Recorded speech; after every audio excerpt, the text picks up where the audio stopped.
자, 안녕하세요. 이번 배워볼 작품은 저생전이죠. 누가 지었냐면 바로 이첨이 지었죠. 이거는 이 종이를 무언가다 의인화한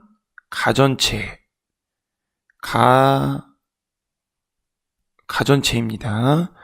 그리고 여기서는 어떻게 보면 저생의 무엇을 다루고 있어요? 저생의 어떤 생애를 다루고 있는데, 여기에서 이 작가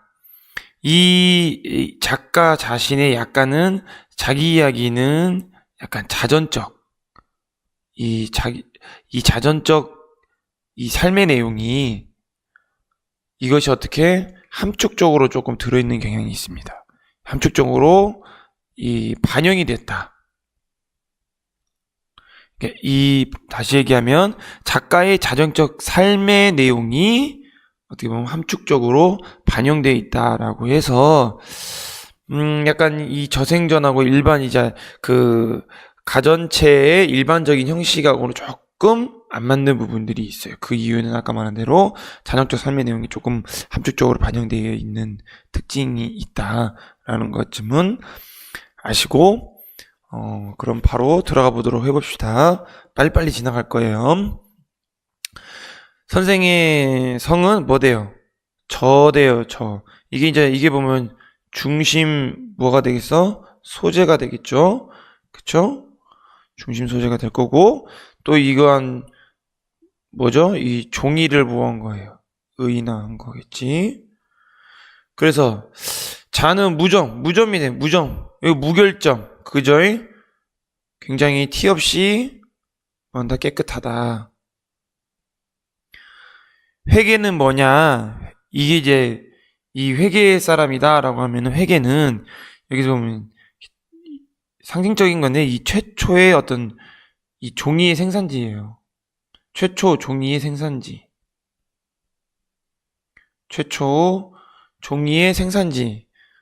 이게 의인화 시켰다라는 거지. 그래서 체류의 후예이다라고 보면, 체류는 뭐겠어? 종이를 개발했다고 알려진 인물이거든요. 그러니까 A 부분 보면 어떻게 보면 이 저생의 내력을 소개하고 있다.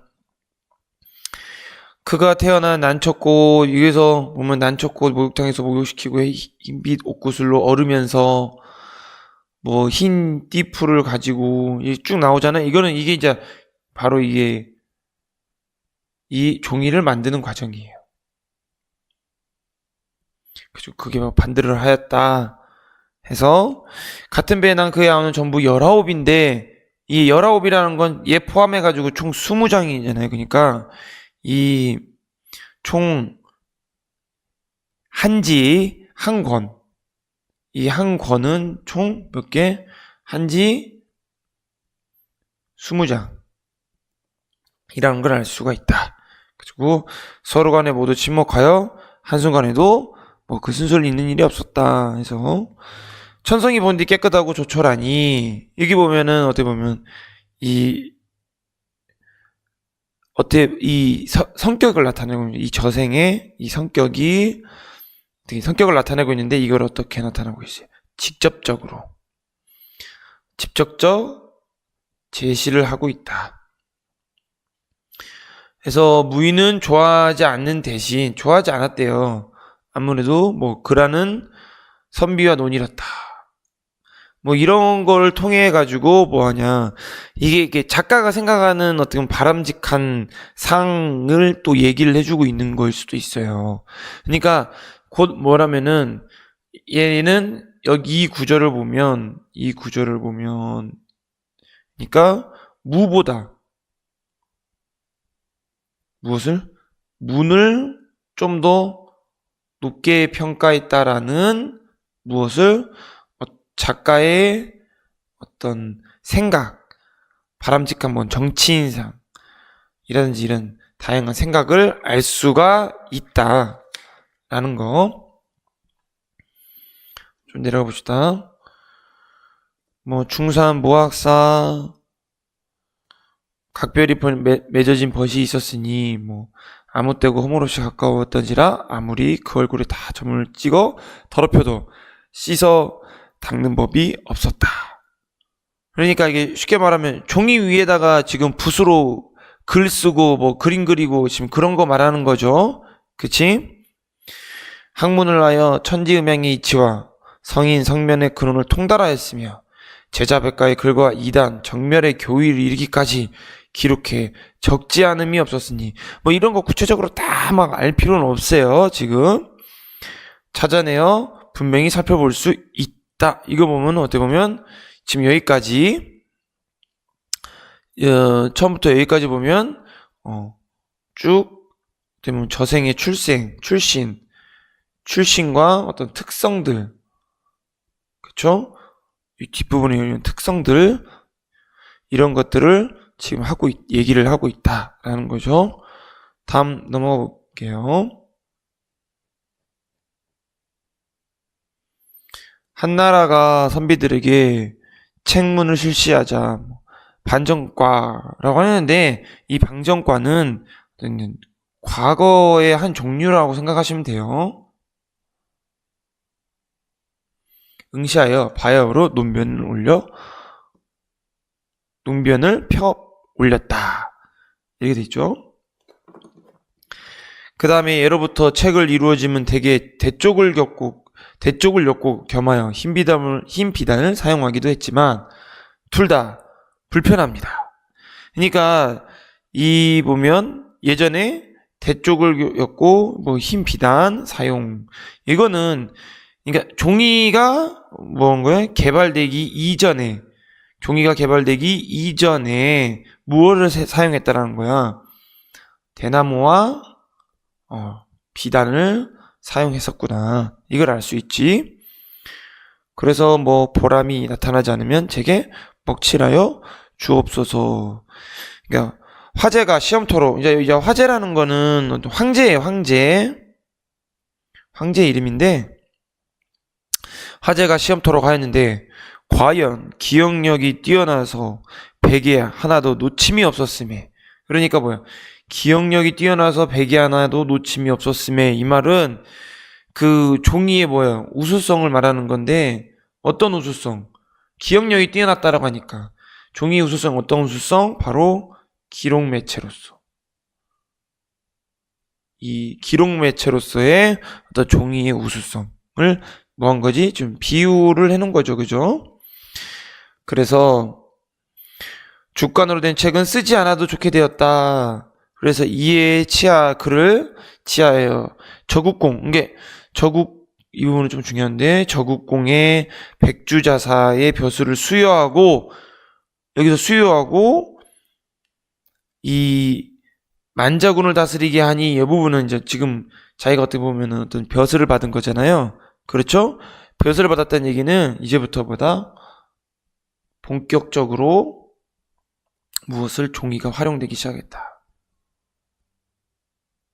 그러니까 이 대조각에서 대나무나 이 비단에서 이제 종이로 무화가 됐다? 전환하게 됐다. 라는 부분입니다. 아시겠죠? 수부, 마두, 어망, 네 사람도 아래였지만 모두 그 아랫 내용만큼 감당할 수 없다고 하여 제외당하였다.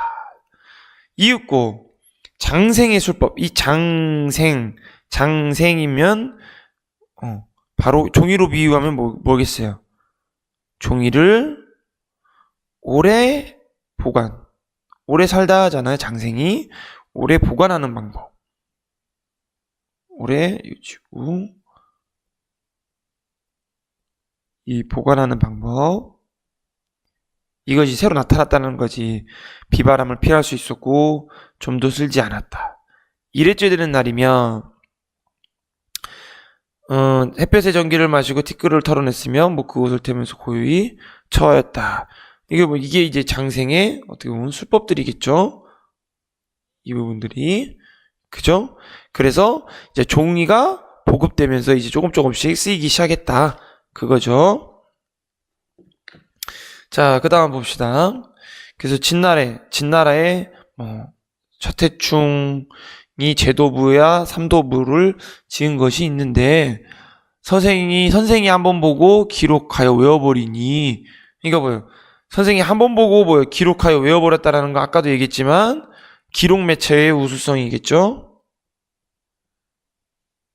이 기록 매체로서의 우수성, 다투어 베꼈다. 그래서 그 바람에 평상시에 서로 잘 아는 사이라 할지라도 그를 만나보기 어려울 정도였다. 뒷날, 왕후군. 이제 왕후군은 여기서는 어떤 서예가라고 보시면 돼요. 왕후군의 필적을 받음에 천하의 기묘한 서법의 본보기가 되었다. 양나라의 벼슬하여 태자인 소통과 더불어서 고문선을 엮어 세상에 알렸는가 하면 황제의 명을 받아 위수와 함께 국사를 편수하기도 했다. 그러나 위수의 좋아하고 싫어하는 편견이 공정을 잃었으므로, 이 위수와 여기 보면 편견이 공정을 잃었으므로 여기를 얘기를 하잖아요. 그러니까 어떻게 보면 지금 어떻게 보면 역사서를 얘기를 하고 있잖아. 지금 역사서에 있어서 어떻게 보면 동의, 북제 이런 거에 비해서 남조, 서위는 약간 이제 역사적 어떤 비판성이 좀 다르다라는 거예요. 그러니까 남조나 어떤 서위에 대해서 어떤 비판적, 어떤 역사관을 가지고 쓰면서 한쪽으로 쏠렸다. 이렇게 생각하시면 될 것 같아요. 여기서까지는. 예사를 이끌고는 사직을 청하며, 그죠? 사직을 청하며 소작과 함께 회계일이나 살폈으면 좋겠다고 하니 윤호하는 조서를 내려주었다. 이에 지출은 붉은 빛, 수입은 검정빛으로 전체의 밝힘을 분명하게 한 바 사람들이 그의 재능을 칭찬하였다 라고 돼 있죠. 그러니까 지금 이제 여기서는 이제 여기 보면 이제 윤허하였다라고 돼 있는데, 윤허가 뭐예요? 윤허, 임금이 신하의 청을 허락했다 이 말이고, 또 하나는 여기서 지출은 붉은빛, 그 다음에 수입 이렇게 지금 얘기를 하고 있잖아. 그거는 이제 뭘 써기 시작한 거야? 금전출납부.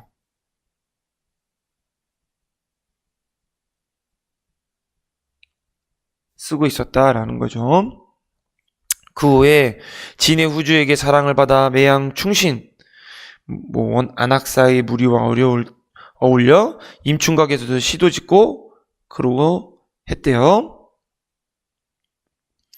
그래서 수나라 군대가 경구를 넘어올 때 진나라 장군이 밀서를 보내 급하다고 알렸으나 저생이 감추고 봉한 것을 열지 않은 바람에 진나라가 패하고 말았다라는 거지. 그러니까 지금 이제 어떻게 보면 지금 어떻게 보면 저생의 어떤 그 행적들을 조금 얘기를 해주고 있는 거죠. 이 행적들을 쭉 얘기를 해주고 있는 건데, 그러니까 처음에는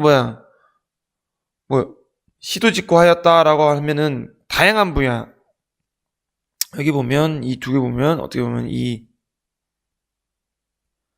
다양한 분야에서 어떻게 쓰이기 시작했다라고 얘기하고, 수나라에서는 약간 어떻게 군주에 조금 패하고 말았다라는 거는 조금 어떤 핍박을 받았다. 그죠? 이제 여기 뒤에 보면 핍박받은 내용이 나오죠.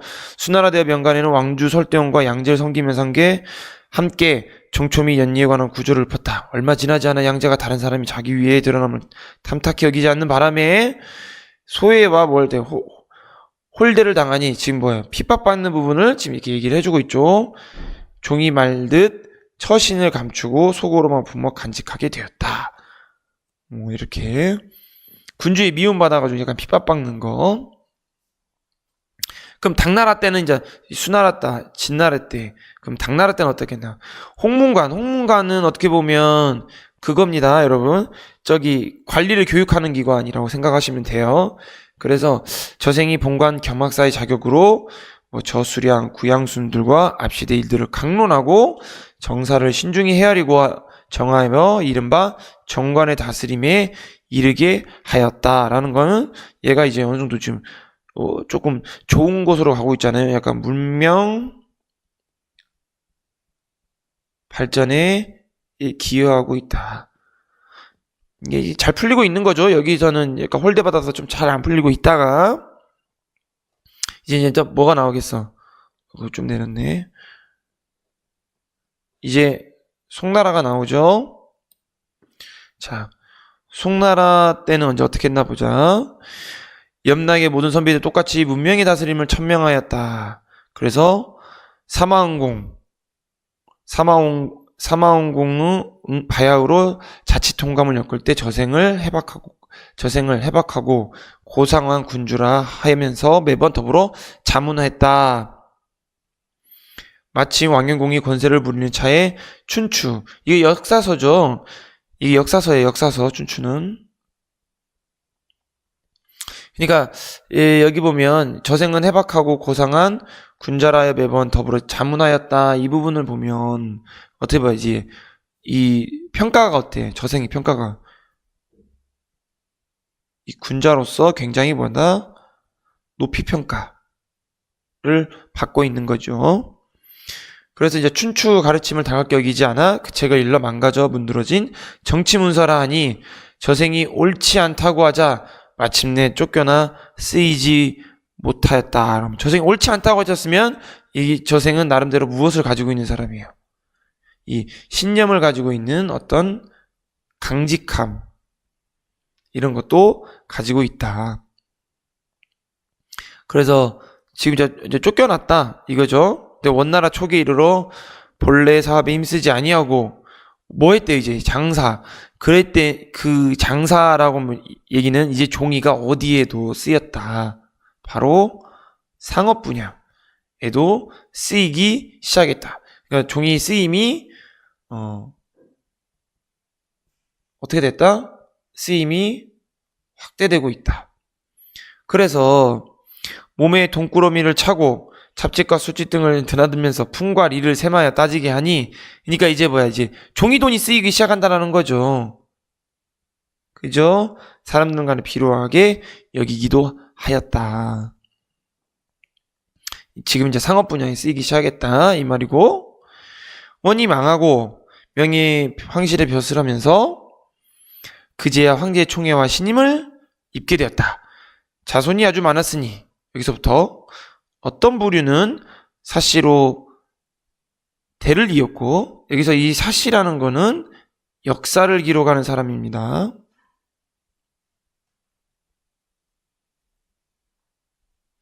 또 어떤 부류는 시인 집안으로 문벌을 이루었고 또 혹은 선왕 기록을 산더미처럼 쌓아두기도 하였대요. 등용이 되어 관직에 있던 자는 돈과 곡식의 수요를 말고 군무에 종사하던 자는 군사의 전공을 기록했다. 그러니까 여기서 여기까지 다보다 지금 어떻게 다양한 쓰임을 얘기하고 있는 거지.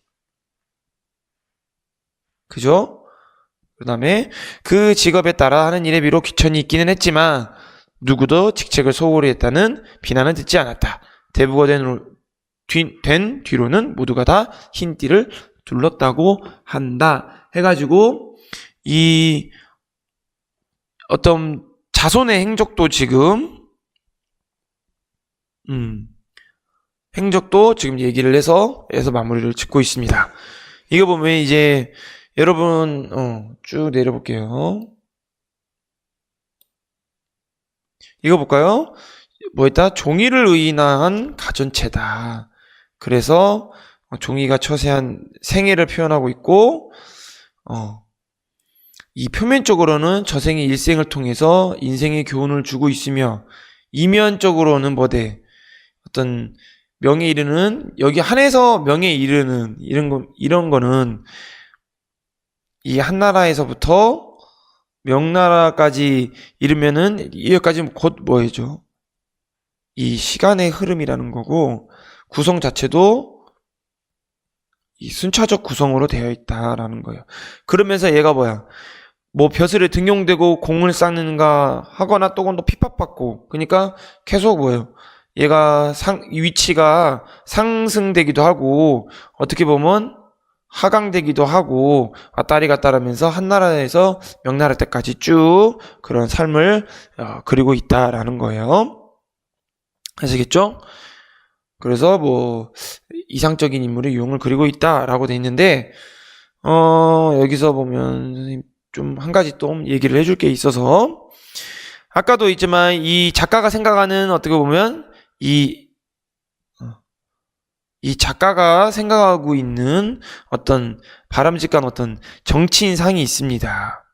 여기서는 아까 앞서 말을 했지만 얘는 뭐보다 아까 무보다는 무엇을 문을 더 뭐죠? 높게 평가했다라고 했죠.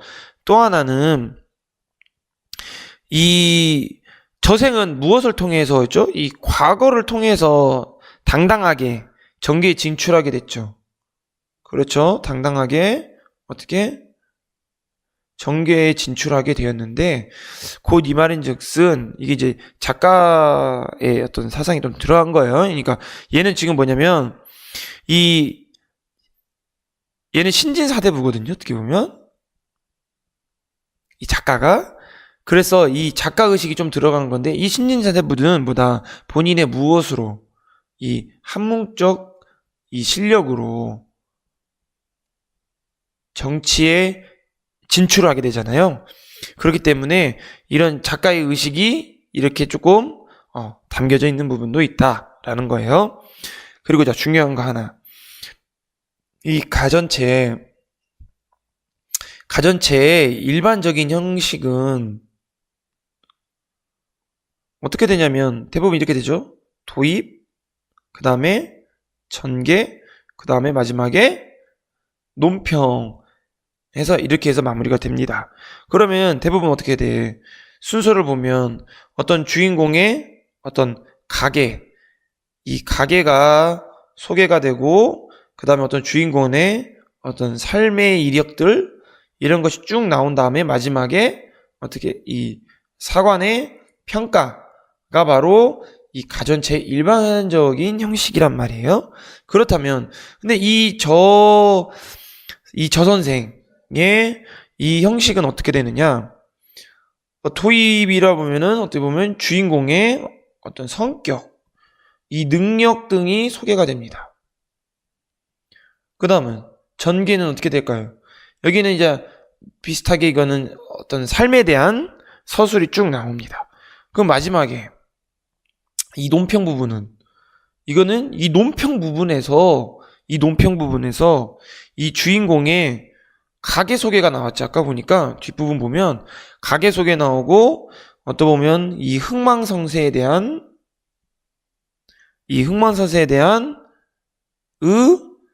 어떤 과정이 서술됩니다. 이 논평 부분에서 어떤 사관의 평가라기보다는 가계를 소개를 하고 흥망성쇠에 대한 과정들이 서술되어 있다라는 거죠.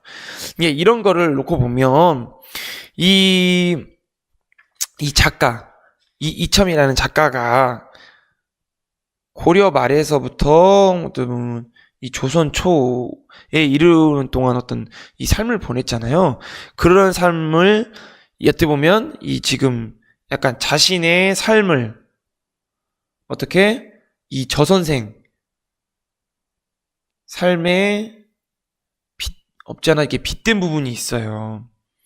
이렇게 빗대었기 때문에 자신의 삶을 이 저선생의 삶에 빗대었기 때문에 약간은 여기서 보면 이 가계보다 뭐다 이 주인공의 이 삶에 더 주안점을 두고 있는 어떤 그 작가의 의도가 좀 있었다.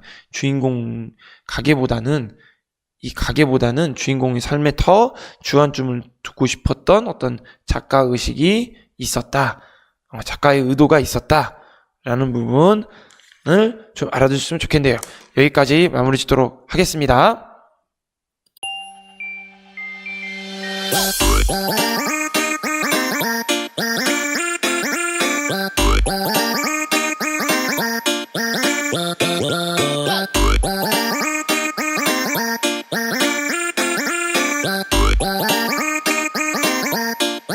Wow.